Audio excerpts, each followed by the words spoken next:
congratulations with the short film that's listed as one of the 15 live action short films right now. Thank you so much. Thank you so much. We are all very happy about that. How does it feel? Tell me what the news when you found out.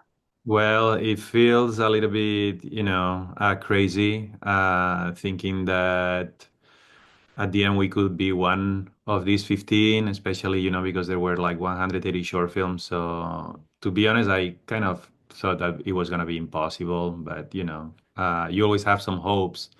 And it was funny because I was about to go to my son's children's school to explain about, Spanish tradition for Christmas.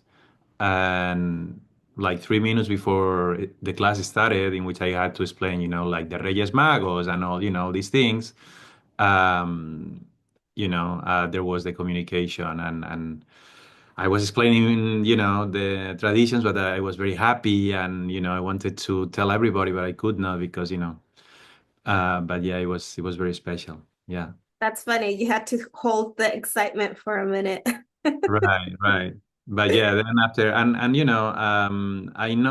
knew that the people were texting because I had the phone on my pocket and it was buzzing nonstop. So I was explaining, this is the Reyes, we do the tortón, and you find all these things to the kids, and my phone was like beep beep beep beep. So I was like, oh, these people congratulating, So it was fun. Well, you had to practice the acting part, right? To keep it together, give the lecture. Right. Yeah. So tell me about signing on to directing this the short, the masterpiece. What was it that won you over to want to work on it? So it was an offer. It was offered to me. The writer and producer, QUILEZ,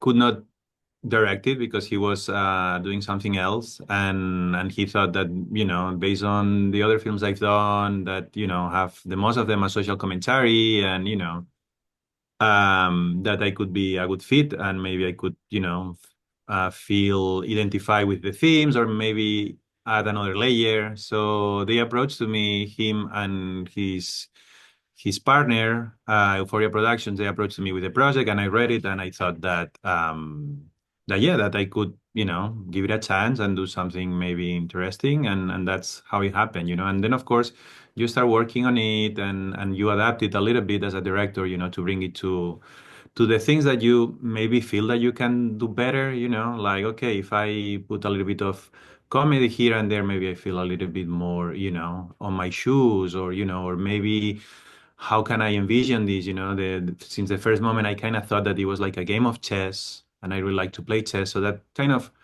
made me have like a vision of it, But the script was very good, and all the things were there. So for me, it was just a matter of adjusting it and make it more mine and feel comfortable, and also given the budget restrictions, we had less days to shoot, so I also had to cut out or some things to make it possible. But it was fun. It was a nice experience. Yeah. Right now, you say it was like a game of chess, putting the pieces. And one part of the chess in the film, I would say, was the music. And when you used it, you added the tones. I feel like as a viewer, that's what really started to play with our mind on what was the possibility was to come. Right, right. Yeah. Again, that was based on chess. You think about music and sometimes, especially when there are short films, I think it's very good to have a clear concept in mind. And you think about the visuals, which were a little bit square, or 45 degrees, kind of like a chessboard in a way. That was very clear to me. But then on the sound design and music, I was like, what is gonna be working with this, So until it was not shot and I was, working on the editing room, I had the suspicion, but I was not sure that a kind of a Fisher clock, the clock that you have in chess, now it's my turn, now it's your turn, that could kind of help, But then I try, with this click, click, click, click, and it didn't totally do it. But I was like, but the rhythm has something there. So maybe if instead of the click of a clock, it has something like more, with more weight, And then I remember that in another film that I wrote that a friend of mine directed, We Are Living Things, we were using some, I mean, the composer used some drums. And then I was like, oh, if we use the drums like as a Fisher clock, like now it's my turn, now it's your turn. And it will also add this kind of suspense, you know. So then we are having a drama that becomes a little bit like a psychological thriller, but with some moments of, you know, fun here and there. And this could be very cool. It could give it the right tone to add to the chess concept, you know, and also talk about the things that the writer wanted to talk about, you know, in the script. So that was a little bit my approach, or what I brought to the project, you know, besides the themes that were already there, you know. Now tell me about the cast. Was it difficult? Was it easy? Because they all had this common, the most of the cast members were from Mano de Hierro. Right. So that's the thing why Luis Quilez could not make this project, because he was shooting Mano de Hierro. And then, you know, for the short film, we were thinking, you know, like, okay, if he's free on that time, maybe, you know, we can ask him. And I was like, well, that would be great, you know. So in that sense was easy, you know, because they were easy to approach. And I was also very happy and lucky, especially, I mean, with all of them, you know, they are all great actors, but maybe Melina Matthews was the most tricky one, because we needed someone who would speak, you know, different languages, to use kind of the language of capitalism and colonialism in a way, you know. So, but yeah, when you know, when the producers told me, yes, she says that she likes it, she's in. So that's a thing that, you know, you don't have to worry about this thing of the language anymore, you know. So I was happy about that. And then for Adam Nuru, I remember to seeing him in this movie Adu, and he was actually the first black actor to win the Goya, the Spanish Academy Award for New Actor. And I thought that movie was so great, and he was, you know, very good. And I just reached out to him. You know, he was in Paris, but you know, Barcelona from Paris, they are not far. So he read it, he liked it, he was in, and you know, came for the week, and we had all the ensemble. And then for the kid, I was, you know, we were thinking about possibilities, but at some point, I think Sandra, one of the producers, mentioned that Daniel Grau has a son that is more or less the age that we were looking for, and maybe it would be good to audition him, and you know, and I think that was a great idea, because I think for them became something very special. You know, it was the first time that Daniel and his child were in a screen together, and I think the chemistry was there, and he was also, you know, very helpful. Sometimes, you know, helping me to direct the kid. You know, like, hey, Guido, this and that. You know, having his dad there was very, very helpful. You know. Speaking of the little boy, I feel like there was something, it left me wondering if something in the household made me went missing, because the little boy comes out wanting to tell the parents something, but then they don't let him speak because there's the dialogue going on. I feel like there's more. That's where it left me hanging. Yeah, that was a possibility. You know, we left it open. There was something else, to be honest. There was something else that was happening in the house. Uh, and the kid comes to tell them, like, hey, this guy was inside the house, you know. But we didn't include that in the editing. So at the end, he just comes to say, Mama, can I tell you something?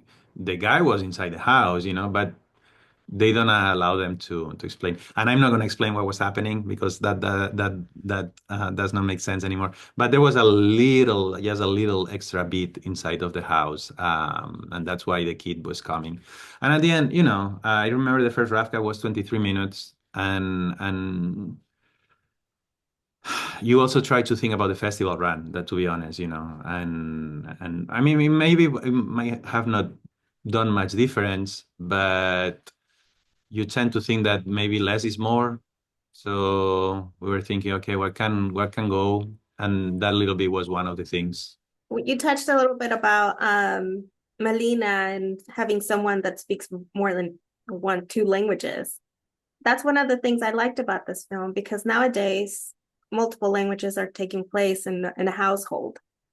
And I love how you integrated that, because if maybe it wasn't necessary to, but I loved it. Yeah, I mean, to be honest, that's what happens in my house. I speak to the kids in Spanish and Catalan. My wife, she's American, so she speaks to them in English. So we are always juggling between different languages. For me, it's something normal. I also thought, even if it was shot in Barcelona, Spain, at the end of the day, I live here in New York. So there was something there that I had this need to include the English. Um, but it was not only for that. I thought that you can include things if they support the main idea, and we were talking about class and race, and I thought that having English and French and Spanish, that was a hint or a reference to colonialism, So I thought that everything fit in there. And also, um, in terms of class, I mean, maybe it's a prejudice also because the short film talks about prejudices, but especially in Spain, if you have, a family who has a person, who speaks very well English, you kind of maybe think right away that that person is maybe not wealthy, but is in a good position. You know what I mean? So I think everything helped, and Melina, she's an amazing actress. She was, raised and born and raised speaking four languages. So it was, it was we felt very lucky to have her. So, for those viewing the film, what do you hope they take away from it? Because obviously it covers a lot of topics. I mean, it talked about how difficult it is to change your status, and how important is to I mean, not how important, how the classes that are richer at the end they have the power in a way, so even if the system, and that's for me, that's the masterpiece, the system is so perfect and evil at the same time, that you are like, wow, but yeah, it's very difficult to change unless you have money. Um, and besides of that, I think there is this idea of throwing yourself to the mirror and you know wonder yourself about what are your prejudices. Because I think when you're watching it, maybe, and you think that these are the bad guys or those are the bad guys, but it makes you wonder and question why you are thinking like that, or at least that's what I would like people to think, that, oh, why I was thinking. And on the other hand, I understand it because prejudices in a way are necessary, because they simplify reality and allow you to function, and that's something that can be helpful, especially in a situation that can be dangerous. Your brain sums it up very fast, and you have an outcome, and maybe that saves your life, right? Because you don't have enough time to think about everything. But that mechanism can be tricky, and sometimes we need to, even if the mechanism, kind of kicks off, it's important sometimes to think about it, like, oh, is the reality that simple, or do I have to question myself, or am I also racist?